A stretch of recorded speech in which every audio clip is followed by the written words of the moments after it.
The question given is the first term of GP, that is A1, A2, A3 and so on, is unity. Now, what do you mean by unity, guys? Well, it is equal to 1. So the first term of GP is given to me as 1.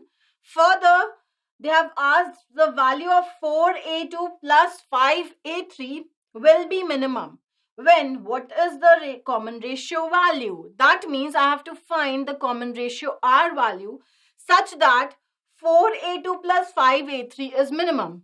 Okay, so let's write the GP first, right? So I have my GP as first term is 1. I'm taking the common ratio as R. That means the second term is 1 into R, that is R. The third term will be R square, R cube and so on. My GP is going to go. Now coming to the value which they have given, that is 4A2 plus 5A3. A2 is the second term, A3 is the third term. So when I put the values, it will become 4R plus 5R square. I have to find minimum value of this expression. 4R plus 5R square is basically a quadratic, and we have already read in quadratic, when do a quadratic which is mouth opening upwards will have minimum value, guys? Well, you are right, they'll have minimum value at the vertex. And what is the formula for x coordinate? Well, it is minus b by 2a, isn't it? So I have this information that when my r value is equal to minus b by 2a, the x coordinate is r here because I have a quadratic in r. When r is minus b by 2a, this quadratic 4r plus 5r square will have the minimum value, right? Have you understood? Very well. So this is what we have just drawn the result, that quadratic will have minimum value at its vertex.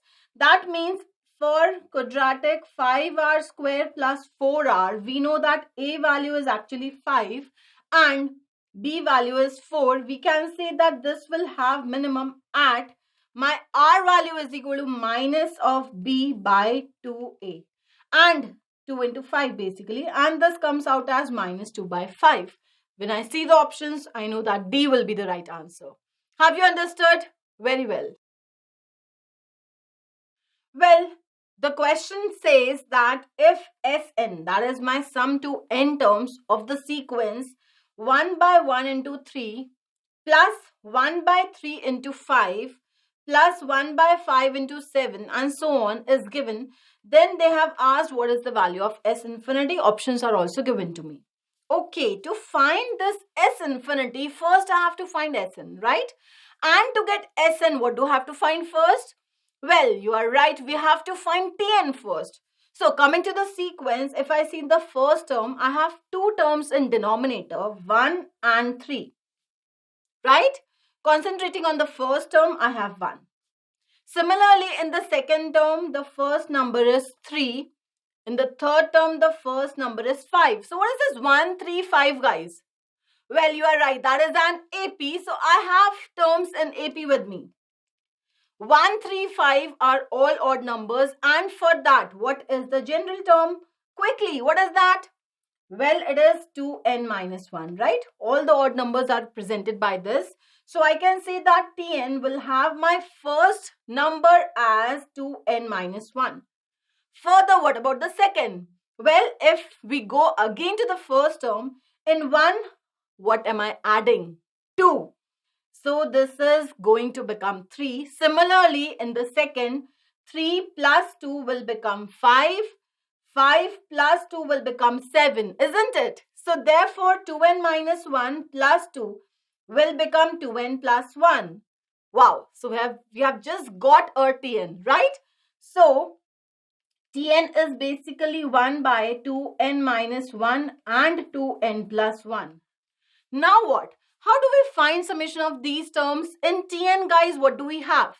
Well, I can say I have two terms in AP, 2n minus 1 and 2n plus 1. So when I have terms in reciprocal and that too in AP in a continued product, how do we solve it? Can you remember a method? Well, we use method of difference. And what do we do actually? We try to express Tn as difference of two terms, right? Very well. So we'll try to use the same procedure here. How we'll do that? Well, we'll first find out what is the difference of terms in denominator. Since there are two terms only, what is the difference? 2. So I have my difference as 2. So what will I do here is, I'll just try to change this Tn. Let's multiply and divide by 2. So this will become 2 divided by 2n minus 1 and 2n plus 1. Right? Now, coming to this numerator 2, this 2 can be written as we have already discussed, difference of denominator terms, right? So I can write this Tn as 1 by 2. 2 will become 2n plus 1 minus 2n minus 1, right? Difference of the terms in denominator divided by 2n plus 1 multiplied by 2n minus 1. Now what? Well, now we'll just split. So when I split, what do we get? The first term will become 2n plus 1 divided by this entire part. So when I split it out, I can say that 2n plus 1 is getting cancelled out and I'll have 2n minus 1. Isn't it? So the first term is going to become basically 1 by 2 2n minus 1 minus the second term.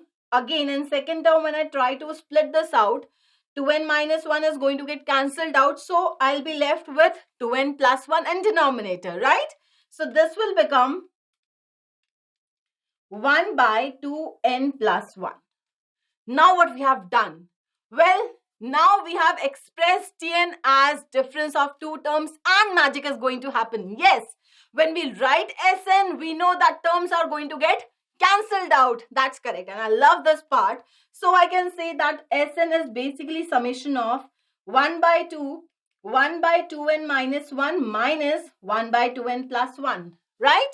Now we'll start by putting values of n and let's see what the terms come out as. So when I substitute n as 1, this will become 1 by 1, that is 1, minus 1 by 3. This is my first part when I put n as 1 in this, right? Similarly, I'll get plus when I put n as 2. So when I put n as 2 in this term, 1 by 2n minus 1, what this will become? Well, it will become 1 by 3, isn't it? Minus when I'm putting n as 2 in 1 by 2n plus 1, what it is going to become? Well, it will become 1 by 5. And terms will go on till I write the nth term, that is 1 by 2n minus 1 minus 1 by 2n plus 1. Now what can we see? Well, the terms are getting cancelled out, isn't it?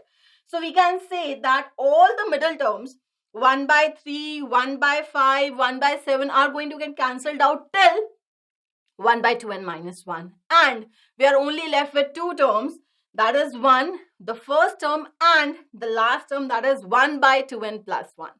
Understood? Are you enjoying? So moving further, we can say that Sn is actually equal to 1 by 2, 1 minus 1 by 2n plus 1. I know that you also enjoy this kind of questions, right? Where the terms get cancelled out, isn't it? So this is my Sn. Coming to the question which they have asked, that is S infinity. What do you mean by S infinity? Well, S infinity means that my n is actually approaching to infinity. That means n is becoming a very large number. So, if my n is approaching to infinity, what can you tell me about this part? 1 by 2n plus 1. Where this is going to approach, guys? 1 by a very large number will approach to 0. That's correct. So this is approaching to 0. That means for S infinity, this 1 by 2n plus 1 part is going to become 0. Right? So when this is going to become 0, what will I left with? Well, I will be left with 1 by 2 into 1, or I can say the final answer will become 1 by 2. And we can say that option C will be the right answer. Clear? Very well. Well, what they have asked in this question, the sum to 50 terms of the series has first term as 3 divided by 1 square. Second term is 5 divided by 1 square plus 2 square. That means in denominator, it is going till 2, right? The third term will be 7 divided by 1 square plus 2 square plus 3 square. That means in denominator it is going till 3. So I have my first term in denominator till 1, second term till 2 square, third term till 3 square, and so on. So for nth term, I can say that my denominator part is going till n square. That's right. So I have my denominator ready with me. This is my part. Coming to numerator, I have 3, then 5, then 7, then 9, and so on. So 3, 5, 7 is an AP, guys, right? And what is the general term for that? For AP 3, 5, and 7, we know the formula. It is A, that is 3, plus n minus 1 into D, isn't it? So when you solve this, it becomes 2n plus 1. So now we have done half of it. We have already found out the nth term. Now we have to just simplify and find the sum till 50 terms, right? So I have Tn, that is 2n plus 1 divided by 1 square plus 2 square till n square, right? Okay, so this is what we have done till now. Now what? Well, now we'll apply the formula of 1 square plus 2 square till n square. And what is that value? Well, it is n plus 1, 2n plus 1 by 6. Yes, you are right. So we have this summation with us. So let's just quickly put the values. So I'll get my Tn as 2n plus 1 divided by, the formula is n plus 1, 2n plus 1 whole divided by 6. Now here we can see that actually this 2n plus 1 is getting cancelled out, right? So I have Tn as 6 divided by n into n plus 1. So my Tn is with me, and we know that Sn is basically summation of Tn, right? So when I do that, it will become Sn is equal to summation of 6 by n into n plus 1. 6 is a constant, can be taken out. So this 6 I am taking out. It will become 6 multiplied by summation of 1 by n into n plus 1. Now, we have two terms, n and n plus 1, that too in AP, in denominator and in product. So, how do we solve this further? Well, we'll try to express this nth term as difference of two terms. You are right. We are going to do that. Do you remember the procedure? How do you do that? Well, to write this as difference of two terms, we have to care about the numerator part. Numerator part I have to write as difference of the denominator terms, isn't it? So this one can be written as n plus 1 minus n divided by n into n plus 1, right? And let's put a summation over here. Is this much clear? Very well. So when you separate, can you just quickly solve along with me? So it will become 6 multiplied by, summation will have 1 by n minus 1 by n plus 1. Isn't it? Very well. Now we have already expressed it as difference of two terms, and we know after that what is going to happen when we start putting the values of n, the terms are going to get cancelled out, isn't it? So when we do that, what we'll have, Sn will become 6, which is a common term, multiplied by 1 by n minus 1 by n plus 1. When in this I put n is equal to 1, it will become 1 minus 1 by 2. Right? Similarly, in this, if I put n is equal to 2, it will become plus 1 by 2 minus 1 by 3. And it will go on till. What they have asked in question, let's quickly see. They have asked sum of 50 terms. That means n maximum, I'm putting the value as 50. So when I substitute that, when I put n is equal to 50 here, this will become 1 by 50 minus 1 by 51. Clear? Okay. So when we'll see the terms, we can obviously see that terms are getting cancelled out. 1 by 2 is getting cancelled out. 1 by 3 till 1 by 50 is getting cancelled out. And it's so simple. We are left only with two terms here, right? So I'll have my Sn, or I can say now S50 is equal to 6 multiplied by 1 minus 1 by 51. And when I take LCM, it is 6 into 50 by 51. Or I can cancel the 6 and 51. This will become 2 and 17. And finally, the answer will come out as 100 by 17. Have you understood? A very simple question, right? Answer will be option A. Well, in this question, they have asked the sum of n terms of the series. The first is actually 1 divided by, I have 1 plus 1 square plus 1 raised to 4. Okay. Coming to the second term, it's 2 divided by 1 is same. But I have 2 square and 2 raised to 4. For the third term, it is 3 divided by 1 again is same. But I have 3 square plus 3 raised to 4. And this is given to us as half minus this entire part is there. I have a, then n raised to b plus n raised to c plus d n raised to 4 plus 1. And they have asked finally the value of a plus b plus c plus d. Is this much clear what they have asked? Well, first again we'll try to write the nth term here, or let us say the rth term. So if I write the general term, I can say that my tr is actually, when we observe the pattern for the terms, I can say numerator I have 1, then it is 2, then it is 3, right? So 1, 2, 3 is an AP, that's right. And what is the rth term for that? 1, 2, 3, first term is 1, second term is 2, third term is 3. That means rth term is R. So I have R in numerator divided by, what we see in denominator is this 1 is always a constant, right? I have 1 in all the terms. So therefore 1 is there. Similarly, for the second term, I have 2 square. For the third term, I have 3 square. That means for the rth term, I'll have r square. And the last term will be 2 raised to 4, 3 raised to 4. So for rth term, it will become r raised to 4. So this is my rth term. So let's quickly write this part, that TR is coming out as R divided by 1 plus R square plus R raised to 4. Now what? Can we directly find the summation of this? Do we have a formula? Well, no, there is no such formula here. Then what to do? Well, there is one way only which is actually applicable to all the questions in sequence and series whenever we have some miscellaneous sequences like this. What is that? Well, we try to express nth term as, I guess you can guess it, difference of two terms, right? We try to express nth term or general term as difference of two terms, because after that magic is actually happening and magic happens and the terms get cancelled out, right? So how do you do? How do you express this as difference of two terms? For that, I have to split my denominator as product of two terms, right? Which difference, whose difference is going to come in numerator? So what is the actual formula? Do you remember the formula 1 plus r square plus r raised to 4? What are the factors of this? Yes, you have learned that in the first chapter, Fundamental of Mathematics, in Fundamental Identities. Do you remember?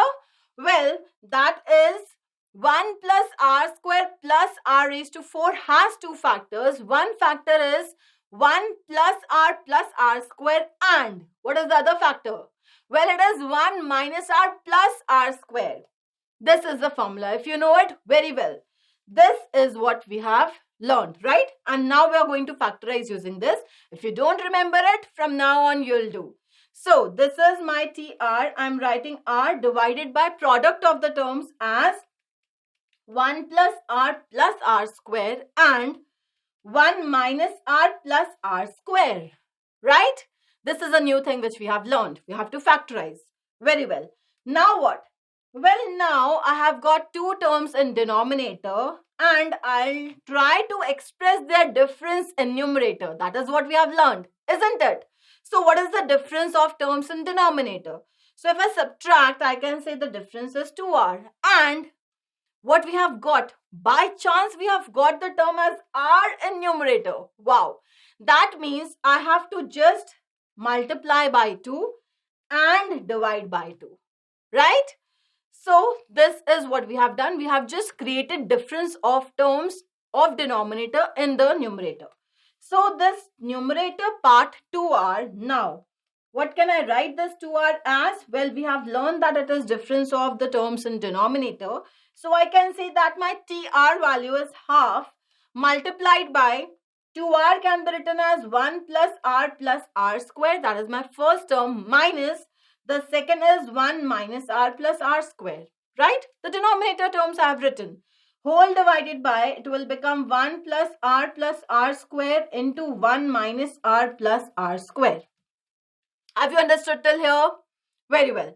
So we have got this TR as 1 by 2, and the two terms have become 1 plus r square minus 1 minus r plus r square whole divided by product of the terms, that is 1 plus r square multiplied by 1 minus r plus r square.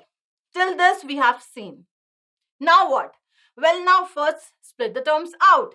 So when I split it out, I can say that my first part will become this 1 plus r square is going to get cancelled out, right? So what will I have in first? Well, it will become 1 upon 1 minus r plus r square. Clear? Very well. Then I have a minus in between. Now what? Well, now I can say that 1 minus r plus r square is getting cancelled out from numerator and denominator. So what will I be left with? Well, I'll have 1 by 1 plus r square. Is this much clear how we have split the terms? Good. Further, what we can do is, now we have done everything. We have to just find Sn and put the values of r. So I can say that my Sn is actually summation of Tr. That is 1 by 2 summation of 1 upon 1 minus r plus r square minus 1 plus r square. Right? This is what we have obtained. Now we'll put values of r as 1, 2, 3 and so on till n. So when we substitute, what do we get? Well, we'll get Sn as 1 by 2. When I put r value as 1 here, in the SR, in the summation part, when I put r as 1, I'll get the first term as 1 minus the second term will become 1 by 3. Isn't it? Similarly, if I put my r value as 2, I'll get this as 1 by 3 minus 1 by 7. Right? Now, and so on, it's going to continue. I'm writing the nth term directly here. So when I write r as n in this part, it will become 1 upon 1 minus n plus n square minus, I'll have 1 plus n square. Right? And we can see that terms are getting cancelled out. So the terms 1 by 3, 1 by 7, 1 by 9 and 1 by 7 afterwards, I don't know which term will come. I will have to substitute r as 3 and check. So all these terms are getting cancelled out up to 1 upon 1 minus n plus n square. That leaves us with only two terms, which is actually becoming simple, right? 1 minus 1 by 1 plus n square. So finally what we'll have? Well, we have Sn as 1 by 2, 1 minus 1 by 1 plus n square. Now let me just multiply 1 by 2 inside. So this will become 1 by 2 minus 1 by 2 and I'll have n square plus n plus 1. So this is my final value of Sn. And now I have to compare it with the given Sn in the question. So half is actually same, right? In the second term, here I have a and here I have 2. That means I can say that a value is equal to 2, right? Similarly, further moving on, I have n raised to b and n raised to c. Two terms are there. And here I have n raised to 2 and n raised to 1. That means I can say that b is 2 or b is 1. If b is 2, c is 1. If b is 1, c is 2. So the values are interchangeable. So I am taking b as 2 and c as 1. But do we have n raised to 4 term over here in the answer? No. There is no term of n raised to 4. The coefficient is 0. That means I can say the value of d is 0. Right? So if a, b and c are known to me, what is the value of a plus b plus c plus d? Quickly guys, what is that? Well, the final answer will come out as 5. 2 plus 1. And when I see the options, I can say a is the right answer. Have you understood and have you enjoyed the question? Very well. Well, in this question, what they have given, after striking the floor, ball rebounds. Rebounds means what? It comes back 4 by 5th of its height from which it has fallen. So it's coming like a physics question, right? But let's concentrate on the question. If it is released from a height of 120 meters, you have to find the total distance traveled by the ball before it comes to rest. So the ball will keep on bouncing. Like similarly, you can do an experiment at home. You just drop a ball. We know that once we drop, it hits the floor, again comes back and goes down, and on the process goes on. And finally, it will come to rest. This we have already done. Like we have already seen the process. We have already done at home this thing. So if suppose the ball is dropped from a height h, right? I'm taking my 120 meter as h for some time. We know that it will come over here. Again, it is going to go back. So it is going to rebound. Finally, it will reach to a height. Again, it is going to come back. So when it reaches to my second height, that is 4/5 of the original height, right? It is dropped. Again, it comes down. Again, it goes back, but it goes back only to 4/5 of the original height. So initially it was h, then it has gone up by 4/5h, come down by 4/5h. Further, when we continue, again it is going to rebound and again going to come back. But here it will be 4/5 of this part, 4/5h, right? Because it has come down by that height. So 4/5 of 4/5h, and so on. The process is going to continue. That means initially it was h, then it goes up by 4/5h, come down by that height. Again it goes up by 4/5 whole square h, comes down again by the same height, and this goes on, right? And they have asked to find the total distance. So if I see the total distance, here it is h one time, then 4/5h is actually twice because it is going up and coming down, right? Similarly, 4/5 whole square h, this part is also twice. It's going up and coming down. So this is the final distance I have to find out. Clear? So when I write the distance, we have seen it is initially h, value of h is 120 plus twice of 4/5h, right? Why twice? Because it is coming up and going down. And again, after this, it will rebound again to 4/5 of this height. So it will become 4/5 of 4/5h. And the process is going on further till, well, it is going on till infinity, right? That means what do I have here is, I have d is equal to h. If I take common, it will become 1 plus twice of 4/5, and then I have 4/5 square. Third term will be 4/5 cube, and so on. It is going till infinity. What is the sequence, guys? Quickly, what is the sequence? Well, from 4/5 square till infinity, we have a GP. You are right. We have a GP with us, and that too an infinite GP. What is A here? Well, we know the first term is 4/5 and the common ratio is again equal to 4/5. So I have my A, I have my R. What is the formula for infinite GP summation? Do you recall it? Well, it is A upon 1 minus R. This is the formula and we are going to apply this formula. So when I do that, I'll get my D value as h multiplied by 1 plus 2. Now I'm applying summation of GP, that is A, which is 4/5 divided by 1 minus R. R is again 4/5, right? So when I simplify, it will become h multiplied by 1 plus 2. 1 minus 4/5 in denominator will be equal to 1/5, right? So I have 4/5 upon 1/5. That value will come out as 4. And you know that 1 plus 2 into 4, that is 1 plus 8 is actually 9.